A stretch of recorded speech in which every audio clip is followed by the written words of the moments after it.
दोस्तों, America Britain के बाद अब ऑस्ट्रेलिया भी भारत के अंदर अपनी आधुनिक सबमरीन युद्धपोत और जहाजों को मैन्युफैक्चर करने की तैयारी कर चुका है। आपको बता दें, साल 2024 भारत के इतिहास का सबसे महत्वपूर्ण साल माना जाएगा, क्योंकि इस साल हमने 3 ऐसी ही महत्वपूर्ण डील्स को फाइनलाइज कर लिया है। आपको बता दें, इससे पहले भारत ने अमेरिका के साथ में अगले 5 सालों के लिए उनके जहाजों और वॉरशिप्स को रिपेयर एंड मेंटेन करने के कॉन्ट्रैक्ट्स फाइनलाइज किए हैं। उसके बाद भारत के इतिहास में पहली बार यूके की वॉरशिप्स न सिर्फ भारत आई हैं, बल्कि इनको रिपेयर एंड मेंटेन करने का काम भी भारत के अंदर शुरू किया गया है। और अब इस लिस्ट में ऑस्ट्रेलिया का नाम जुड़ चुका है, जहां पर ऑस्ट्रेलिया के पास इस समय हॉबर्ट सीरीज की कई एडवांस पेट्रोल वेसल्स इस्तेमाल की जा रही हैं, जिनकी रिपेयरिंग मेंटेनेंस के साथ साथ भारत के अंदर मैन्युफैक्चरिंग की तैयारी भी ऑस्ट्रेलिया कर चुका है। पूरी रिपोर्ट क्या है, छोटे से वीडियो में समझते हैं। बस हमें सपोर्ट करने के लिए इस वीडियो को छोटा सा लाइक और चैनल को सब्सक्राइब जरूर कीजिएगा। साथ ही वीडियो क्लास में आप जैसे इंटेलिजेंट लोगों से एक इंपॉर्टेंट सवाल पूछा गया है, तो उसका जवाब भी जरूर दीजिएगा। दोस्तों, जैसा कि आप सभी जानते हैं कि ऑस्ट्रेलियाई नौसेना हिंद प्रशांत महासागर में एक प्रमुख शक्ति मानी जाती है और तमाम अमेरिका की कोलैबोरेशन के साथ इन्होंने अपनी नौसेना को काफी ज्यादा आधुनिक बना रखा है। और वर्तमान में इनके पास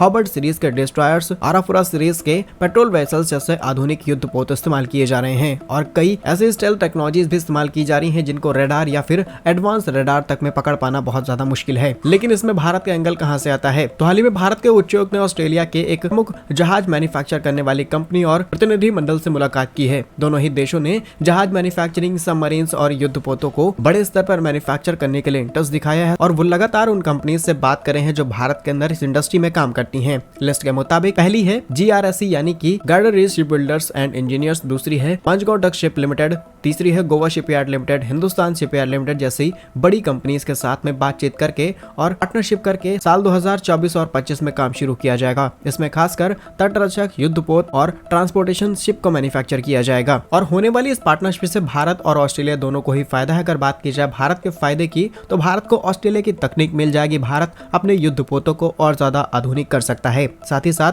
हम स्वदेशीकरण को बढ़ावा दे पाएंगे और भारत एक ऐसी स्ट्रेटेजिक लोकेशन पर है कि हम अपने ईस्ट वेस्ट आसानी से हथियारों को एक्सपोर्ट कर रहे हैं और एक्सपोर्ट हमारा और ज्यादा बढ़ जाएगा। और जितना ज्यादा हमारे पास एडवांस टेक्नोलॉजी होगी, हम ग्लोबल लेवल पर उतना कंपटीशन को आसानी से हैंडल कर सकते हैं और अपनी पकड़ मजबूत कर सकते हैं। ऑस्ट्रेलिया की बात की जाए तो ऑस्ट्रेलिया भारत के अंदर मैन्युफैक्चरिंग शुरू करेगी। इससे उनको नए मार्केट का एक्सेस मिल जाएगा। साथ ही साथ इसका सीधा इंपैक्ट ऑस्ट्रेलिया की अर्थव्यवस्था पर देखने को मिलेगा। दोनों ही देशों को बड़े फायदे हैं, लेकिन इस समय आप नोटिस करेंगे कि भारत के अंदर अमेरिका, ब्रिटेन, ऑस्ट्रेलिया सभी अपनी वॉरशिप, सबमरीन्स और युद्धपोत को लाने में जुटे हुए हैं। इसका अगर आज के सवाल से कॉन्टेक्ट देखा जाए तो लगातार ये देश चीन को काउंटर करने की तैयारी कर रहे हैं, क्योंकि चीन इस समय न सिर्फ बड़ी इकोनॉमिक पावर बन रहा है, बल्कि उसने मिलिट्री पर भी बहुत ज्यादा खर्चा करना शुरू कर दिया है। ये भारत ही नहीं बल्कि कई देशों की चिंताएं हैं, क्योंकि जिस तरीके से चीन अपनी अर्थव्यवस्था को आगे बढ़ा रहा है, ये आगे चल के कई देशों के लिए खतरा बन सकता है। आपके हिसाब से सभी देश भारत से चीन को काउंटर करने के लिए आ रहे हैं? अपनी राय कमेंट्स में जरूर लिखिएगा। भारत कैसे ही यूजफुल इन्फॉर्मेटिव वीडियोस पाने के लिए वीडियो को लाइक और चैनल को सब्सक्राइब जरूर कीजिए। वंदे मातरम, भारत माता की जय।